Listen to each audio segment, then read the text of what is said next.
তো বন্ধুরা, তোমরা সবাই কেমন আছো? আশা করি বন্ধুরা তোমরা সবাই ভালো আছো।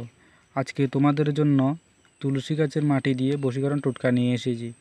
তো বন্ধুরা, এই তুলসী গাছের মাটি দিয়ে বশীকরণটি টোটকাটি কিভাবে করবেন। তো বন্ধুরা, আমি প্রতিনিয়ত তন্ত্রমন্ত্র বিষয় নিয়ে ভিডিও দিয়ে থাকি। তো এমনই সব ভিডিও যদি তোমাদের ভালো লেগে থাকে, তোমরা চ্যানেলটি সাবস্ক্রাইব করে পাশে থাকা বেল আইকনটি অল প্রেস করে দাও পরবর্তী ভিডিও পেতে।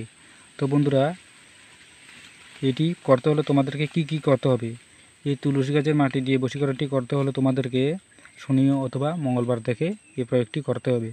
তো বন্ধুরা, তুলসী গাছের মাটি নিয়ে যার সাথে দেখা করব, তো বন্ধুরা এই তুলসী গাছের মাটি নিয়ে যার সাথে দেখা করবেন সে আপনার বশীভূত হবে। তো বন্ধুরা, এই কাজটি করতে হবে শনি অথবা মঙ্গলবার দেখে, নক্ষত্রের দিন দেখে এই কাজটি করতে হবে। তো বন্ধুরা, তুলসী গাছের মাটি নিয়ে সেই মাটি সঙ্গে করে তোমাদেরকে যার সাথে দেখা করতে পারবে সে সঙ্গে সঙ্গে বশীভূত হয়ে যাবে।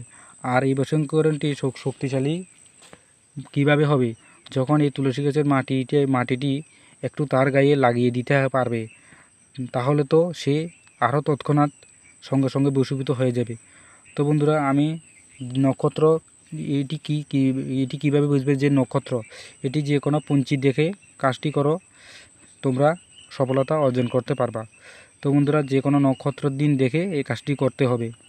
তো বন্ধুরা, ভিডিওটি যদি কোনো অংশ বুঝতে না পারো কমেন্ট করো, আমি তোমাদেরকে কমেন্টে বুঝিয়ে দেবো। আর এমনই সব ভিডিও পেতে তোমরা চ্যানেলটি সাবস্ক্রাইব করো। তো দেখা হচ্ছে বন্ধুরা তোমাদের সাথে যে কোনো পরবর্তী ভিডিও নিয়ে। তো বন্ধুরা, ভিডিওটি দেখার জন্য তোমাদেরকে অসংখ্য ধন্যবাদ।